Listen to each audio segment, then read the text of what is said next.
Imagine waking up every day with an unshakable sense of purpose, feeling completely aligned with your true nature. Think about what it would mean to live as the person you were born to be, without hesitation, without fear, without the weight of expectations holding you back. What if the key to your transformation has always been within you, waiting for you to claim it?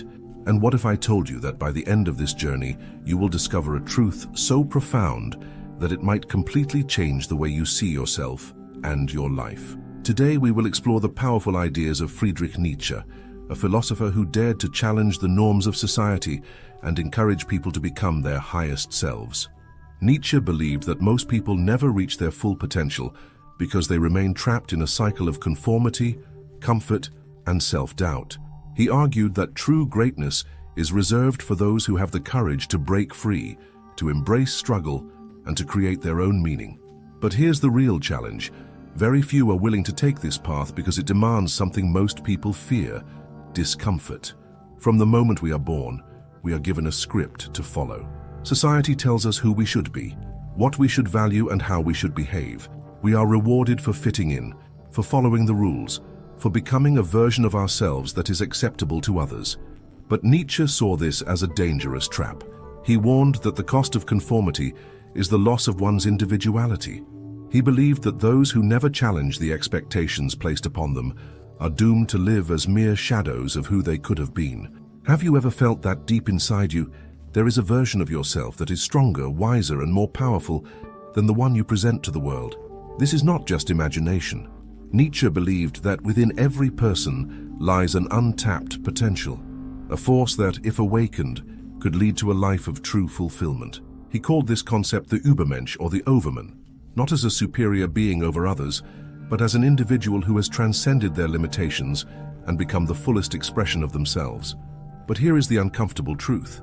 This transformation does not happen through ease or comfort. Nietzsche argued that suffering is not something to be avoided, but embraced. He saw struggle as a necessary force that shapes and strengthens the individual. "What does not kill me makes me stronger," he famously said. And this is more than just a motivational phrase. It is a fundamental truth about growth. Think about the most challenging moments in your life. The failures, the losses, the disappointments. Were those experiences meant to destroy you? Or were they opportunities for you to rise above your circumstances and become something greater? Nietzsche believed that hardship is a test, a crucible that reveals the depth of our character. Those who seek only comfort remain weak, while those who face adversity with courage emerge transformed. But there is something even more radical in Nietzsche's philosophy: the idea that meaning is not something given to us, but something we must create. Many people spend their lives searching for purpose, looking for external signs to tell them what they are meant to do. Nietzsche rejected this idea completely. He believed that life has no inherent meaning, only the meaning we choose to give it. This is both terrifying and liberating. It means that there is no destiny waiting for you, no pre-written fate. You are the author of your own story. So, where do you begin? The first step is to ask yourself a difficult question. Are you truly living as yourself, or are you merely playing a role that was assigned to you? Nietzsche spoke of the herd mentality, the tendency of people to follow the crowd without questioning where they are going. The herd offers safety, predictability, and a sense of belonging, but it also demands conformity, and in doing so, it stifles individuality.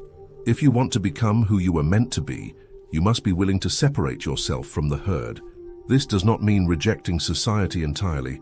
It means thinking critically about the values you have been given and deciding for yourself which ones truly resonate with you. It means having the courage to stand alone when necessary, to follow your own path even when it goes against what others expect of you. It means embracing the discomfort of uncertainty, because only through uncertainty can real growth occur. And here is where most people falter. They desire change, but they fear what it requires. Nietzsche was clear: transformation demands destruction. You must be willing to let go of old identities, outdated beliefs, and limiting fears. You must be willing to step into the unknown, to risk failure, to endure hardship, because it is only by passing through these trials that you can emerge as something greater than you were before. At this point, you might be wondering, what practical steps can you take to start this journey? How do you begin to break free from the expectations that have shaped you? How can you turn struggle into strength doubt into confidence, and hesitation into action. This is just the beginning. What comes next will challenge you in ways you may have never imagined. To break free from the limitations that have been imposed upon you, the first thing you must do is cultivate self-awareness. Nietzsche believed that most people never truly know themselves because they are too busy living according to the expectations of others. They adopt beliefs, desires, and ambitions that are not truly their own. And so they remain trapped in an illusion, mistaking social conditioning for personal identity. But who are you beneath all of that? If you stripped away the influence of your upbringing, your culture, and the opinions of those around you, what would remain? This is the question you must ask yourself, and it is not an easy one to answer.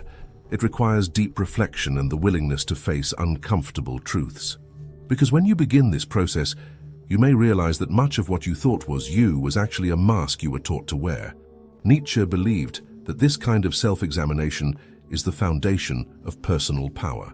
He argued that only by understanding yourself at the deepest level can you begin to shape your life according to your own desires rather than the expectations of others.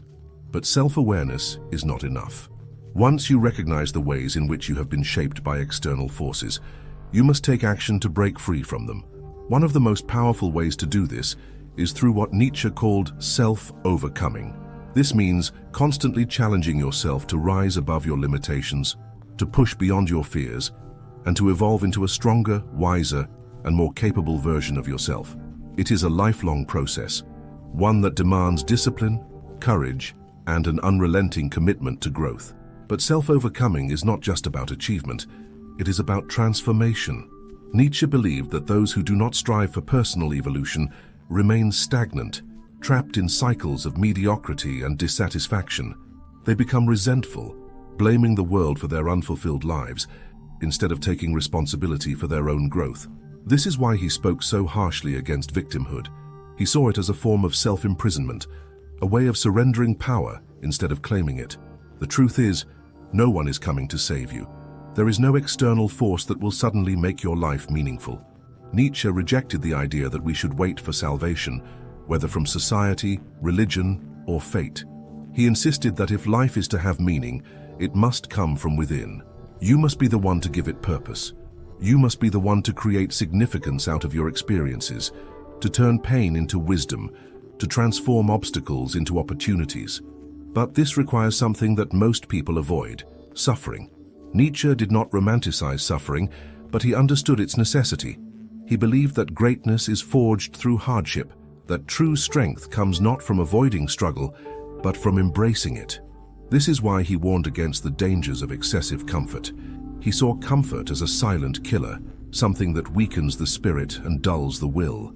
He believed that those who seek only pleasure and ease will never achieve anything of real significance. This is not an easy truth to accept.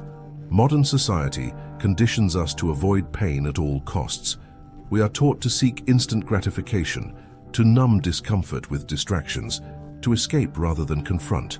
But Nietzsche argued that this avoidance leads only to emptiness. He urged us to do the opposite, to lean into difficulty, to willingly walk into the fire of hardship, knowing that it is the only path to true transformation. Think about the moments in your life when you felt the most alive. Were they times of ease and comfort, or were they moments when you overcame something difficult, when you faced a challenge that forced you to grow? The moments that define us are rarely the ones where everything goes smoothly. They are the moments when we are tested, when we are forced to rise above what we thought we were capable of. This is why Nietzsche admired individuals who embraced struggle. He saw them as the true creators of meaning, the ones who refused to let life happen to them, but instead took control and shaped their own destiny. He called this approach to life amor fati, or the love of fate. It is the idea that instead of resisting the challenges life throws at us, we should embrace them fully, seeing them as necessary parts of our journey. But how do you do this in a practical sense? How do you stop resisting the difficulties of life and start using them as fuel for your own evolution? The answer lies in mindset. Nietzsche believed that the way we interpret our experiences determines our reality. Two people can go through the exact same hardship. One may see it as a tragedy, while the other sees it as an opportunity for growth. The difference is in how they choose to frame their struggle. If you want to become the person you were born to be, You must train yourself to see every challenge as a lesson, every setback as an opportunity, and every failure as a stepping stone toward greatness. This does not mean ignoring pain or pretending that suffering does not exist. It means acknowledging it, accepting it, and then using it as fuel to propel yourself forward. And here is where the real power lies. Once you begin to see struggle in this way, you become unstoppable. You no longer fear failure because you understand that every failure is simply a part of your evolution. You no longer resist hardship because you know it is shaping you into something greater. You stop waiting for external validation and instead focus on building an internal foundation so strong that nothing can shake it. But there is still more to uncover. What we have explored so far is only the foundation. In the next part, we will go even deeper into Nietzsche's philosophy, revealing the most powerful insight of all, the key that ties everything together and unlocks your full potential. To truly embrace Nietzsche's philosophy and become the person you were born to be, there is one final obstacle that must be confronted: fear. Fear is the invisible force that keeps people stuck in lives that do not fulfill them. It is the silent whisper that tells you to stay where you are, to avoid risk, to choose safety over growth. And yet, Nietzsche argued that fear is not something to be avoided, but something to be mastered. Fear exists to keep us within familiar boundaries, but those boundaries are often nothing more than illusions. They are the limits imposed by past experiences, by social conditioning, by the voices of others telling you what is and is not possible. If you allow these fears to dictate your choices, you will never break free from the constraints that hold you back. You will remain a prisoner to your own hesitation. Nietzsche urged people to do the very thing they feared most, not because fear disappears, but because courage is built through action. He saw fear as a test, a challenge that separates those who remain stagnant from those who rise above. The question is, what fear is holding you back right now? What is the one thing you know you need to do but have been avoiding? The moment you confront this, everything changes. But Nietzsche also warned against another trap, one that is even more deceptive than fear. He called it resentment. Resentment is the state of blaming others for your own lack of progress. It is the mindset of those who see themselves as victims rather than creators of their own destiny. It is the belief that the world owes them something, that their failures are the result of external forces rather than personal choices. Resentment is dangerous because it gives away your power. The moment you blame something outside yourself, your upbringing, your circumstances, other people, you lose control over your own transformation. Nietzsche had no patience for this mindset. He believed that the truly powerful individual does not waste time complaining about what is unfair. Instead, they take radical responsibility for their own life. They understand that while they may not control everything that happens to them, they always control how they respond. This idea is liberating, but it is also uncomfortable. It means that you can no longer make excuses. It means that every limitation you believe in is one that you have the power to break. And this is where Nietzsche's most radical idea comes into play, the concept of eternal recurrence. Imagine if you had to live this exact life over and over again for eternity. Every decision you have made, every moment of hesitation, every fear you have given into, what if you had to experience it all again, endlessly? This is the thought experiment Nietzsche proposed. He called it the eternal recurrence, and it was meant to force you to ask a powerful question. If you had to relive this life forever, would you be proud of the choices you're making? Most people, when confronted with this question, realize that they are living in a way they would not want to repeat. They are playing small, allowing fear to control them, waiting for something external to change instead of taking control. The purpose of this idea is not to suggest that eternal recurrence is real, but to make you aware of how you are living right now. If the idea of repeating this life forever fills you with regret, then something must change. And this is where Nietzsche's philosophy becomes truly transformative. It is not just about thinking differently, it is about acting differently. It is about making the bold decisions that you have been avoiding. It is about stepping into discomfort and embracing the unknown. It is about becoming the kind of person who, if faced with the idea of living their life over and over again, would not hesitate to say, yes, I would do it all again. But how do you get to that point? It starts with small daily acts of courage. It starts with making decisions based on who you want to become, rather than who you have been. It starts with taking risks, challenging yourself and refusing to let fear dictate your life. It starts with rewriting your internal narrative, shifting from a mindset of avoidance to a mindset of action. Nietzsche believed that the greatest tragedy is not failure, but a life lived in fear of failure. He saw hesitation as the enemy of greatness, and he understood that the cost of playing it safe is far higher than the cost of taking a risk. Because in the end, what you regret will not be the things you tried and failed at. It will be the things you never had the courage to attempt. At this point, you may feel a sense of urgency. You may realize that there are changes you need to make, fears you need to face, decisions you have been postponing. And that is a good thing, because now you are at a crossroads. You can choose to continue living as you have been, or you can step onto the path of transformation. But there is still one final piece of Nietzsche's philosophy that we have not yet explored. The most powerful idea of all, the one that, if fully embraced, will shift everything. In the final part, we will reveal the ultimate key to becoming the person you were born to be. Now we arrive at the most powerful idea of all, the concept that ties everything together and unlocks your full potential. This is Nietzsche's vision of the Übermensch, or the Overman. The Übermensch is not just an individual who has broken free from society's limitations. It is not just someone who has conquered fear, embraced struggle, and taken responsibility for their own destiny. The Übermensch is the highest form of human existence, someone who has transcended the ordinary and created their own values, their own purpose, their own meaning. Nietzsche saw most people as trapped in a cycle of conformity. They follow the rules set by others, they adopt beliefs without questioning them, and they live according to pre-existing moral systems rather than forging their own. But the Übermensch rejects this entirely. They do not passively accept the values handed down to them. They create their own. They decide what is meaningful. They define what is valuable. They carve their own path through life without waiting for permission. And this is where Nietzsche's philosophy takes its most radical turn. Because if you want to become the person you were born to be, you cannot rely on external guidance. You cannot wait for someone else to tell you what your purpose is.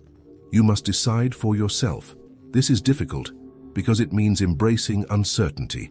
It means letting go of the comfort that comes with following an established path. But Nietzsche believed that this is the only way to truly live. To create your own values is to take ultimate responsibility for your existence. It means no longer blaming external forces for what your life has become.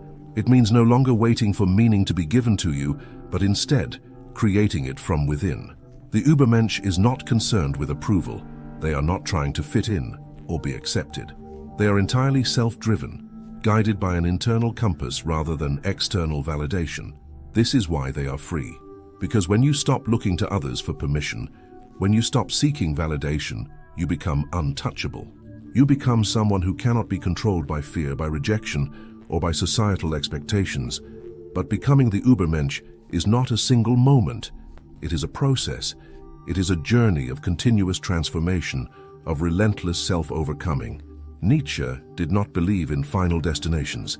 He saw life as a constant state of becoming, where the only goal is to keep evolving, to keep rising above what you once were. And here is the most important realization of all. There is no external force stopping you from becoming this. The only thing that holds you back is yourself.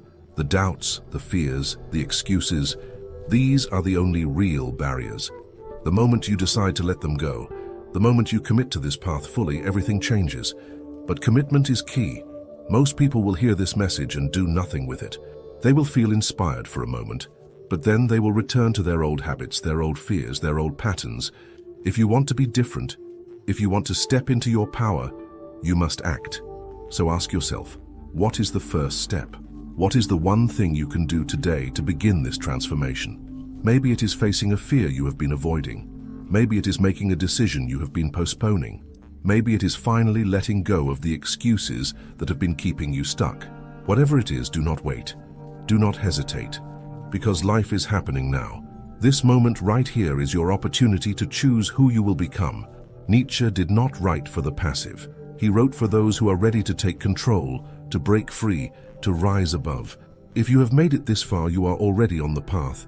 You have already begun the process of transformation. Now the only question left is, will you continue?